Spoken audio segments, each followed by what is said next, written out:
Ndabasuhuje bakunzi ba KN Radio, tugeze muri wa mwanya tuba tuje kubabwira amakuru barimo aragenda avugwa mu bitangazamakuru byo mu Rwanda ndetse no hanze y'u Rwanda.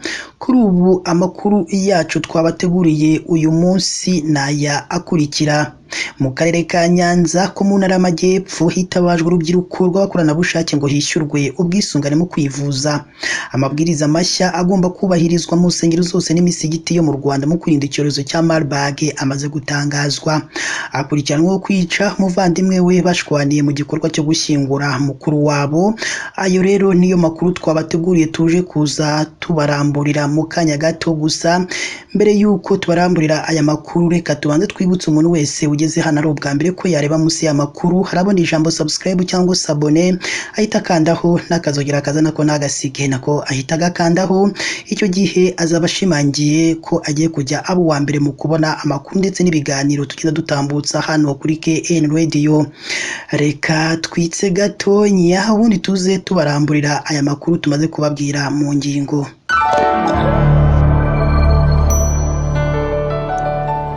Reka nongere mbaye ikaze rero bakunzi ba KN Radio, aho tubagezaho amakuru abarimo aragenda avugirwa mu gihugu cy'u Rwanda ndetse no hanze y'igihugu cy'u Rwanda.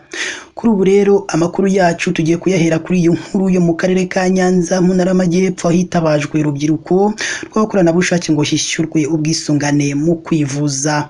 Umuyobozi w'akarere ka Nyanza Nazinda Elanzime yavuze ko nyuma y'uko hari abaturage benshi bacukijwe na leta ku gutangirwa mituweli biri mu byatumye baza inyuma mu ntara y'Amajyepfo mu gutanga mituweli. Gusa ashimangira ko batangiye ubukangurambaga kugeza ubu aka karere kazi inyuma y'ubwitabire bwo gutanga ubwisungane mu kwivuza. Meya Nazinda yavuze ko byatumye batekereza ko uko barushaho kwegera abaturage maze biyambaza ubukangurambaga bugera kuri buri rugo.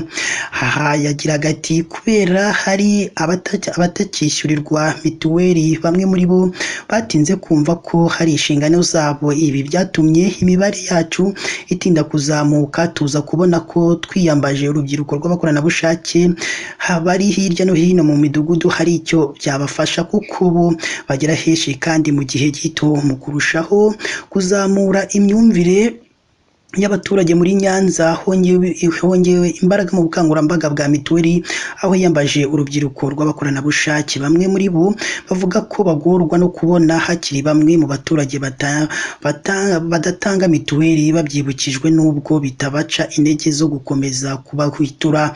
Shimiyimana Innocent, umuyobozi wungirije w'ihuriro ry'urubyiruko rw'abakoranabushake muri kano karere ka Nyanza, yavuze ko nk'urubyiruko nabo baba bazi imwe mu mihigo y'akarere icumbagira bakagira ibyo biyemeza mu bushobozi bwabo batera inkunga kugira ngo bigerweho nka mituweli ndetse n'ibindi.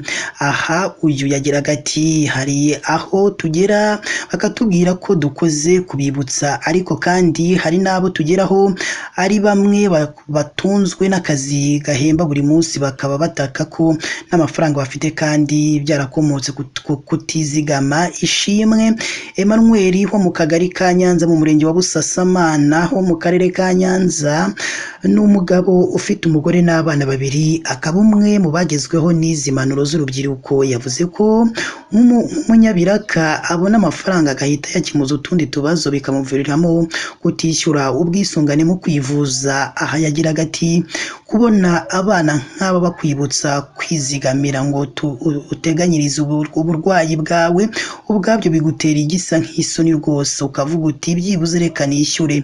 Ubu nahise nishyura. Yakomeje avuga ko yahise afata ingamba zo kujya mu itsinda riri mu mudugudu wabo ryitwa Sigana Inogereze, rihuriyemo abizigama bagamije gutera imbere ndetse no guteza imbere akarere ka Nyanza. Ubuyobozi bw'akarere ka Nyanza bwatangaje ko nyuma y'amezi anashize umwaka mushya wa mituweli 2024-2025 utangiye, bageze ku mpuzandengo ya 83% mu karere kose, bakaba ku mwanya wa nyuma mu ntara y'Amajyepfo. Ari nayo mpamvu hiyambajwe urubyiruko rw'abakoranabushake ngo bagere kure ngo harebe ko ari icyakorwa.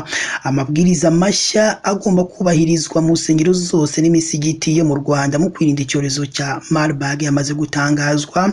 Urwego rw'igihugu rw'imiyoborere RGB mu Rwanda rwashizeho amabwiriza mashya ajyanye no gukumira virusi ya Marburg mu rusengero ndetse no mu musigiti akurikira: gushyiraho uburyo bwo gukaraba intoki, gupima umuriro abinjira ahasengerwa, kwirinda kwegerana n'abantu bagaragayeho ibimenyetso cyangwa kwegera umubiri w'uwitabye Imana. Birabujije gukora imihango y'uwitabye Imana mu rusengero cyangwa mu musigiti, gutanga ifunguro ryera mu buryo butuma abantu batagira ibyago byo kwandura, gutanga ubutumwa bukangurira abayoboke kwirinda icyorezo cya Marburg mu nsengero n'imisigiti. Kuri ubu umubare w'abamaze kwandura Marburg mu Rwanda ni 49, barimo 29 barimo kuvurwa, 12 barapfuye ndetse n'8 barakize. Kuri iki cyumweru kandi Minisiteri y'Ubuzima mu Rwanda yatangiye gutanga inkingo za Marburg ku baganga n'abandi b'iki cyorezo mu rwego rwo guhangana n'uko cyakwirakwira hirya no hino mu gihugu cy'u Rwanda. Akurikiranweho kwica umuvandimwe we bashwaniye mu gikorwa cyo gushyingura mukuru wabo. Aha ni mu gihugu cya Kenya ahitwa Marvin Makindu. Umugabo akurikiranweho kwica umuvandimwe we nyuma y'intonganya zikomeye zavutse mu gihe cyo gutegura igikorwa cyo gushyingura mukuru wabo wari witabye Imana. Polisi yo muri ako gace yatangiye iperereza kuri uwo mugabo, bivugwa ko yishe umuvandimwe we biturutse ku ntonganya zikomeye zaturutse ku mpamvu zitigeze zibasha kuhita zimenyekana. Umuyobozi wo muri kano gace witwa Rosemaria Katiku yatangaje ko byabaye ubwo umuryango w'abo bagabo bombi wari uvuye mu buruhukiro bw'ibitaro kuzana umurambo wa nyakwigendera.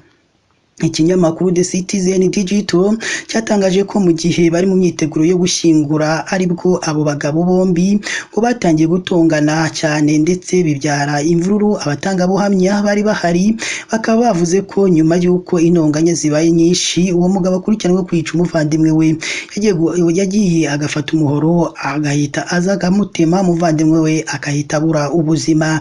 Icyatumye abo bavandimwe batongana kugeza ubwo umwe atemye undi ntabwo cyahise kimenyekana. Gusa uyu mugabo akaba yatawe muri yombi na polisi yo muri kano gace ibyo byabereyemo. Ndagushimiye we twabanye muri aya makuru yacu umunsi, akaba ari no kuri iyi nkuru dusorejeho amakuru yacu umunsi twari twabateguriye. Gusa icyo tugusaba ni kimwe gusa, nuko wareba munsi y'inkuru cyangwa munsi y'aya makuru abona ijambo subscribe cyangwa sabone, utukandaho nakazugira akazi nako ntugasige na kutugakandaho. Icyo gihe uzabushimangiye yuko ugiye kujya ubu wa mbere mu kubona amakuru meza ya KN Radio tugenda tubagezaho umunsi kundi. Kandi nibigutera ipfunwe ryo kutaduha igitekerezo cy'ukuntu wumvise aya makuru yacu, niba ari cyo mushaka twaza twongeramo muri aya makuru ndetse n'icyo twahinduramo twazaza kugira ngo tujye tubagezaho amakuru meza kandi yizewe hano kuri KN Radio. Mukomeze mugire ibihe byiza kandi amakuru ya KN Radio nakagaruka.